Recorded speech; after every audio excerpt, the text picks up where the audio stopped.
बात होती है और हमें 1996 का वक्त दिखाया जाता है। एक आदमी समंदर के किनारे भागता जा रहा था, तभी उसे वहाँ पर एक गेम बोर्ड मिलता है। अब वो गेम अपने घर ले आता है। वो गेम लाकर उस आदमी ने अपने बेटे को दे दी थी। अब जब उसका बेटा वो गेम देखता है तो उसे देखकर उसे लूडो वाली फीलिंग आती है, इसलिए उसने उसे साइड पर रख दिया था। रात को उस गेम से आवाजें आने लगी थी। उस आदमी का बेटा जब उस गेम बोर्ड को खोलता है तो उसमें से एक वीडियो कैसेट मिलती है। अब वो लड़का जैसे ही उस वीडियो कैसेट को लगाकर गेम खेलने लगता है, हम देखते हैं उसमें से बहुत तेज रोशनी बाहर आती है और वो लड़का हमेशा हमेशा के लिए उस वीडियो गेम में चला गया था। अब कहानी हमें ले चलती है 20 साल आगे, यानी कि 2017 में हम एक लड़के स्पेंसर को देखते हैं जो वीडियो गेम खेल रहा था। तभी उसे अपने दोस्त का मैसेज आता है कि उसने उसका होमवर्क किया या नहीं। दरअसल उसका दोस्त स्पेंसर से जबरदस्ती होमवर्क करवाया करता था। स्पेंसर ने जल्दी से वीडियो गेम को छोड़ दिया था और अपने दोस्त का होमवर्क पूरा करता है। वो अपने दोस्त से काफी डरा करता था, इसलिए जल्दी से उसके होमवर्क को पूरा कर दिया था और जाने वाला था। स्पेंसर के दोस्त ने उसे फ्रीक हाउस बुलाया था। फिर हमें एक लड़की दिखाई जाती है जिसको सोशल मीडिया का बहुत शौक था। वो हर वक्त अपनी तस्वीरों को सोशल मीडिया पर दिया करती थी। इस लड़की का नाम बेथनी होता है। उधर स्पेंसर अपने दोस्त का होमवर्क लेकर फ्रीक हाउस पहुँच गया था। फ्रीक हाउस दरअसल उसी लड़के का घर था जो कहानी के शुरू में गेम की वजह से गायब हो गया था और उसका घर अब काफी डरावना भी लगता था, इसीलिए सब उसे फ्रीक हाउस के नाम से जानते थे। अब हमें कहानी में एक और कैरेक्टर दिखाया जाता है जिसका नाम मार्था था। उसकी लड़ाई अपनी जिम टीचर से हो गई थी, तो इसीलिए उसकी टीचर ने उसे सजा दी थी। उधर स्पेंसर और उसके दोस्त का भी टीचर्स को पता चल जाता है कि स्पेंसर ने अपने दोस्त का होमवर्क करके दिया है, उन्हें भी सजा दी जाती है। बेथनी क्लास में बैठी वीडियो कॉल पर बात कर रही थी, तो इस वजह से उसकी टीचर भी उसे क्लास से बाहर निकाल देती हैं। अब इन चारों को स्कूल की बेसमेंट में भेज दिया जाता है। इनकी सजा ये थी कि इन्होंने मिलकर पुराने पेपर्स की स्टेपलर पिन को खोलना था। ये चारों सारा दिन यहाँ पर ऐसे गुजारना नहीं चाहते थे, तभी उन्हें वहाँ से वो ये वीडियो गेम मिलती है। शायद उस आदमी ने अपने बेटे के गायब होने के बाद वो वीडियो गेम स्कूल को दे दी थी। ये चारों उस गेम को स्क्रीन से कनेक्ट जोड़ते हैं। स्पेंसर और उसका दोस्त गेम को खेलने लगे थे। वो बेथनी और मार्था को भी बुलाते हैं। अब जब ये चारों उस गेम को खेल रहे थे तभी अचानक से गेम बंद हो जाती है। गेम बंद तो हो गई थी, मगर ये चारों एक एक करके अब उस गेम में जाने लगते हैं। ये जंगल में पहुंच गए थे। गेम खेलने से पहले इन्होंने जो कैरेक्टर्स चुने थे उन्हीं कैरेक्टर्स में ये बदल गए थे। इनकी सबकी अपनी अपनी खूबियाँ थी जो हमें आगे जाकर पता चलेगा। वो चारों जब एक दूसरे को देखते हैं तो हैरान होते हैं क्योंकि सब बदल गए थे। स्पेंसर जो कि एक दुबला पतला लड़का था वो एक ताकतवर आदमी बन गया था। वो सबको कहता है मैं स्पेंसर हूँ। मार्था जो कि एक सीधी सादी लड़की थी वो अब एक बहादुर लड़की बन चुकी थी। बेथनी जिसे फैशन करना और सोशल मीडिया का बहुत शौक था वो अब एक मोटे प्रोफेसर में बदल जाती है। स्पेंसर का दोस्त जो काफी लंबा था वो अब एक छोटे कद का बायोलॉजिस्ट बन चुका था। वो सभी एक दूसरे को देखकर बहुत हैरान थे। बेथनी जब खुद को देखने पानी के पास जाती है तो एक बहुत बड़ा जानवर इनके पास आकर इन्हें खाने वाला था। वो बेथनी को खा जाता है, मगर थोड़ी देर बाद वो वापस से आसमान से नीचे आकर गिरती है। अब ये चारों अपने हाथ पर 3 काली लाइंस देखते हैं तो इन्हें पता चलता है कि ये गेम में शामिल हो गई हैं। इनके पास 3 लाइफ लाइन्स हैं, यानी कि 3 चांस कि वो अपनी जिंदगी को बचा सकते हैं। तभी वो जानवर फिर से इन पर हमला करते हैं। जैसे कि बेथनी को उस जानवर ने खाया, वो फिर से जिंदा हो गई, तो उसके पास अब 2 लाइफ लाइन बची थी। ये चारों उस जानवर से बचने के लिए बहुत भागते हैं। तभी वहाँ पर एक आदमी गाड़ी लेकर आ जाता है। वो इनको बिठाकर अपने साथ ले गया था। वो अब इनको जुमांजी गेम के बारे में बताता है जो इस मूवी का नाम भी है। वो इन चारों को वेलकम करता है इस जुमांजी गेम में और इनको अब गेम के बारे में बताता है। कहता है इस गेम में भी हर गेम की तरह एक विलन है जिसने यहाँ जंगल में जैगुआर चीते की बनी हुई मूर्ति से हीरे को निकाला था, जिसके बाद सारा जंगल श्रापित हो गया और जंगल के सभी जानवर भी उसकी बात मानने लगे। उसने हीरे से सारी ताकतों को पा लिया था। अब वो आदमी हीरा स्पेंसर को देता है और कहता है कि इस हीरे को मैंने उस विलन से चुरा लिया, तुम्हें ये हीरा वापस से उसी जगह पर जाकर रखना होगा और गेम को खत्म करने से पहले जुमांजी कहना, तभी तुम इस गेम को खत्म कर पाओगे। और अब एक नक्शा देकर वो वहाँ से चला जाता है जिसमें लिखा हुआ था आगे का रास्ता। जब ये नक्शे को देखते हैं तो वो खाली था। बेथनी कहती है क्या तुम लोग पागल हो, इसमें सब कुछ लिखा हुआ है। बेथनी का यहाँ पर हमें पता चलता है कि वो अब बहादुर होने के साथ साथ काफी अक्लमंद भी बन चुकी थी। वो नक्शे को पढ़ना जानती थी। वो बताती है इस नक्शे में एक हिस्सा गायब है, अभी हम पहाड़ों के दरमियान में हैं और बिल्कुल ठीक रास्ते पर चल रहे हैं। तभी स्पेंसर का हाथ अपने बाजू पर लगता है और एक स्क्रीन ओपन होती है जिस पर सभी की स्ट्रेंथ और वीकनेस, कमजोरियाँ और ताकतें लिखी हुई थी। स्पेंसर के बारे में लिखा था कि वो काफी ताकतवर ताकतवर है और बहुत तेज भाग भी सकता है। उसकी कमजोरी कुछ भी नहीं थी। स्पेंसर का दोस्त जब अपने बारे में पता करता है तो उसे पता चलता है, बताता है कि मैं एक बायोलॉजिस्ट हूँ, मैं जानवरों से बात कर सकता हूँ और सभी जानवरों के बारे में भी जानता हूँ। और उसकी कमजोरी में था केक, कि अगर वो केक खाएगा तो मर जाएगा। मार्था जो कि एक फाइटर डांसर थी, बेथनी नक्शे को पढ़ना जानती थी। अब इन सबको समझ आ गई थी कि ये लोग जुमांजी गेम में हैं और इन्हें अब ये गेम खेलने भी होगी। तभी वहाँ पर चारों पर बाइकर्स हमला कर देते हैं। वो इन पर गोलियां बरसा रहे थे। ये गेम में सभी एक दूसरे की मदद करते हैं।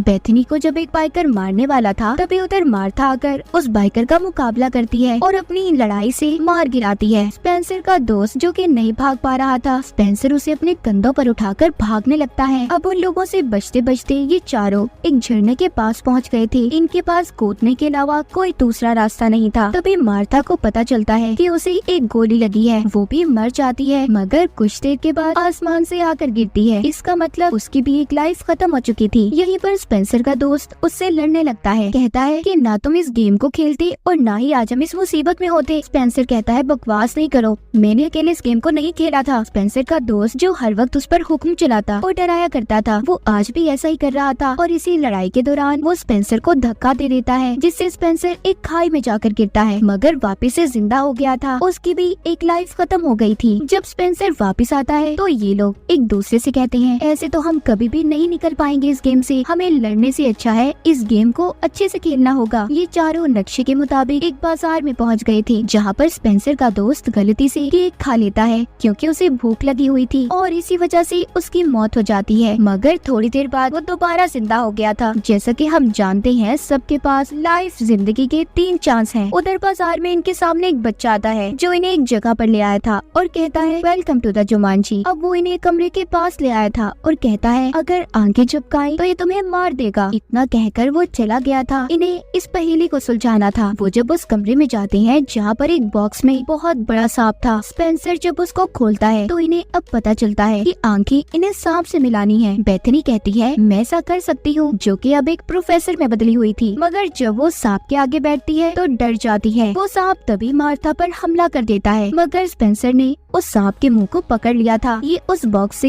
एक पेपर को निकालते हैं। उन्हें उस पेपर में छोटा सा हाथी मिलता है। उसमें साथ ही ये भी लिखा हुआ था कि जैसे ही तुम हाथी को देखना तो चढ़ना शुरू कर दो। मगर ये सब सोचते हैं कि इनके नक्शे का ये आधा हिस्सा नहीं हो सकता। तभी यहाँ पर गेम के विलन के आदमी आ जाते हैं जो इन पर हमला करते हैं। अब तो वो खुद भी इनके सामने आ गया था और स्पेंसर से कहता है मेरा हीरा मुझे वापस कर दो। मगर तभी यहाँ पर एक लड़का बचाकर इन्हें ले गया था, जो कोई और नहीं बल्कि वो ही लड़का था जो कहानी के शुरू में गेम में चला गया था, जो 20 साल पहले गुम हुआ था। इसका नाम एलेक्स होता है। वो विलन के लोगों के सामने धुआं कर कर इन्हें बचाकर एक गार में ले आया था। अब जब ये उस गार के अंदर जाते हैं तो वहाँ पर इन्हें बहुत कुछ देखने को मिलता है। पहले इनके सामने सफेद रंग के ब्लेड आते हैं, फिर एक पानी की खाई जिसके अंदर बहुत बड़े बड़े मगरमच्छ थे। वो किसी न किसी तरह वहाँ से बाहर आ गए थे। अब एलेक्स इनको अपने बारे में बताता है कि मैं आज से 20 साल पहले इस गेम में फंसा था और अब तक नहीं निकल पाया। उधर विलन बहुत गुस्से में था क्योंकि उसे अपना हीरा अभी तक नहीं मिला था। इधर एलेक्स इन चारों को अपने घर ले आया था और बताता है कि मैं 20 साल से इधर ही रह रहा हूँ। मेरे पास सिर्फ अब एक लाइफ लाइन बची है। मैं अपनी जिंदगी को खतरे में नहीं डाल सकता। अब इनको यहाँ पर ये बात समझ आती है कि जिस नक्शे के आधे हिस्से को ये लोग ढूंढ रहे थे वो कोई और नहीं बल्कि ये लड़का एलेक्स ही है। इसी को इन्होंने गेम में ढूंढना था। ये सभी बहुत खुश थे। इन्होंने एलेक्स को ढूंढ लिया था। वो बताता है अब हमारी गेम का अगला लेवल एक ट्रांसपोर्टेशन शेड है। अगर हमने उसे पार कर लिया तभी हम उस पहाड़ पर पहुंच पाएंगे जहाँ पर हमने हीरे को लगाना है। ये जब उस जगह पर जाते हैं तो उधर 2 गार्ड्स पहरा दे रहे थे। ये ऐसे ही उनके सामने नहीं जा सकते थे क्योंकि इन्होंने अपनी लाइफ लाइन को भी बचाना था और न ही इनके पास कोई हथियार था। तो सभी ये फैसला करते हैं कि मार्था को इन गार्ड्स के सामने भेजेंगे जो जाकर उनका ध्यान भटकाएगी, क्योंकि इनके बीच में लड़की सिर्फ मार्था ही थी। अब बेथनी जो के मोटे प्रोफेसर में बदल गई थी, वो मार्था को लड़कियों की अदाएं सिखाती है कि कैसे उसने जाकर गार्ड्स का ध्यान भटकाना है। अब मार्था गार्ड्स के पास चली तो गई थी मगर पागलों की तरह एक्टिंग करती है। उसे सही से एक्टिंग ही नहीं करने आती। तभी गार्ड्स वहाँ पर गाने को चला देते हैं। जैसा कि हमें पता है कि मार्था एक फाइटर डांसर थी। वो गाने को सुनते ही उन गार्ड्स पर हमला कर देती है। बहुत ही मजे से वो दोनों को मार रही थी। तभी पीछे के रास्ते से ये लोग उस शेड में चले जाते हैं। यहाँ से इन्हें एक चीज को लेना था। ये सब हेलीकॉप्टर को लेने का सोचते हैं। एलेक्स को हेलीकॉप्टर चलाने का कहते हैं क्योंकि और कोई हेलीकॉप्टर चलाना नहीं जानता था। का, मगर वो साफ इनकार कर देता है। नहीं नहीं, मैं नहीं चला सकता इसको, क्योंकि मेरे पास सिर्फ एक ही लाइफ बची है और मैं इतना बड़ा रिस्क खतरा अपनी जिंदगी के साथ नहीं ले सकता। मगर स्पेंसर के कहने पर एलेक्स उस हेलीकॉप्टर को चला लेता है। तभी इनके पीछे विलन के लोग भी आ गए थे। एलेक्स हेलीकॉप्टर को उड़ाता पहाड़ों के दरमियान से लेकर जा रहा था। तभी इनके पीछे मोटे मोटे गैंडे पड़ जाते हैं, जिन्होंने इनके हेलीकॉप्टर के पंखे को खराब कर दिया था। अब स्पेंसर ऊपर जाता है और पंखे को किसी तरह से उसने ठीक कर दिया था। एलेक्स जो कि हेलीकॉप्टर को उड़ा रहा था, जब वो उसे उड़ाकर ऊपर ले जाता है तो अब स्पेंसर के दोस्त को याद आता है कि हीरा उसके बैग से नीचे गिर गया है। सवाल अब ये था कि उसको लेने कौन जाएगा, क्योंकि उस हीरे के इर्द गिर्द बहुत बड़े बड़े जानवर घूम रहे थे। तभी स्पेंसर अपने दोस्त को धक्का दे देता है। सभी बहुत बड़े बड़े जानवर उसके दोस्त के पीछे पड़ जाते हैं। पीछे से स्पेंसर ने आकर उस हीरे को उठा लिया था। एलेक्स भी उसे बचा लेता है, मगर स्पेंसर के दोस्त को उन जानवरों ने मार दिया था। जब वो दोबारा से जिंदा होकर आसमान से नीचे गिरता है तो एलेक्स हेलीकॉप्टर को उल्टा करता है और तभी स्पेंसर ने अपने दोस्त के हाथ को पकड़कर उसे बचा लिया था। ये पहाड़ पर पहुंच गए थे और बहुत खुश होते हैं। तभी एक मच्छर एलेक्स को काट जाता है, जो उसकी कमजोरी थी। वो बेहोश हो जाता है। इधर कोई भी नहीं चाहता था कि वो एलेक्स को ऐसे ही छोड़कर आगे बढ़े। तभी यहाँ पर बेथनी अपनी एक लाइफ लाइन एलेक्स को दे देती है। एलेक्स तो जिंदा हो गया था, मगर बेथनी की एक लाइफ कम हो चुकी थी। ये उस जगह पर पहुँच जाती है जिधर चीते की मूर्ति बनी हुई थी। ये सब यहाँ पर आ तो गए थे, मगर आकर सोचते हैं कि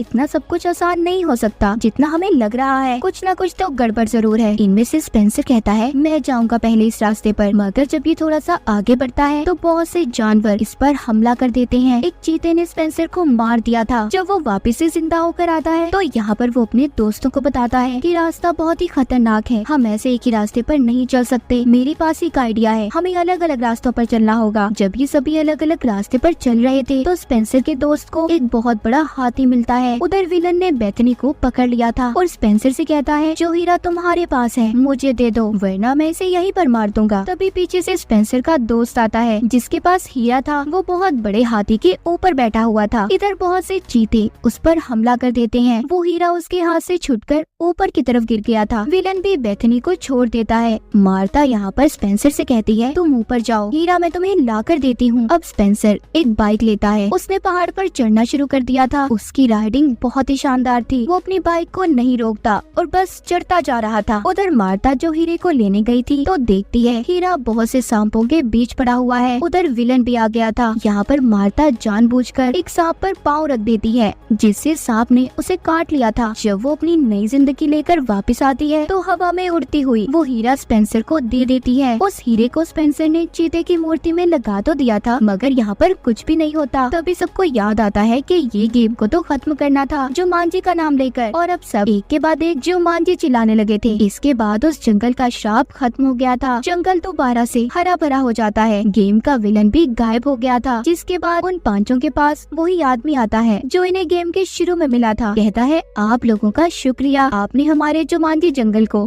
फिर से हरा भरा कर दिया। फिर वो सभी से एक एक करके हाथ मिलाने लगता है, जिससे सबके सब अपनी दुनिया में वापस पहुंच गए थे। फिर ये सभी उसी बेसमेंट वाले कमरे में वापस पहुंच जाते हैं अपने अपने असली रूप में, जहां से इन्होंने गेम को खेलना शुरू किया था। लेकिन वो देखते हैं उधर एलेक्स नहीं था। जब ये उसे ढूंढने जाते हैं, जो एलेक्स का घर फ्रीक हाउस था वो बहुत खूबसूरत सजा हुआ था। एलेक्स आता उन्हें हेलो करता है। बेथनी भी हेलो करती है। एलेक्स इनको बताता है कि गेम ने मुझे उसी टाइमलाइन में भेजा है जब मैं गायब हुआ था, यानी कि मैं अपने ही टाइम में वापस आ चुका हूँ। मेरी शादी हो गई है। मैंने अपनी बेटी का नाम बेथनी रखा है। गेम में बेथनी नाम की लड़की ने मेरी जान को बचाया था। ये चारों जो कभी एक दूसरे के दोस्त ही नहीं थे, अब वो अच्छे दोस्त बन जाते हैं। कहानी के आखिर में हम देखते हैं उस गेम को स्पेंसर के दोस्त ने तोड़ दिया था, यानी कि उसने जुमांजी को खत्म कर दिया। और इसी के साथ इस मूवी की कहानी यहीं पर खत्म हो जाती है। Let's go.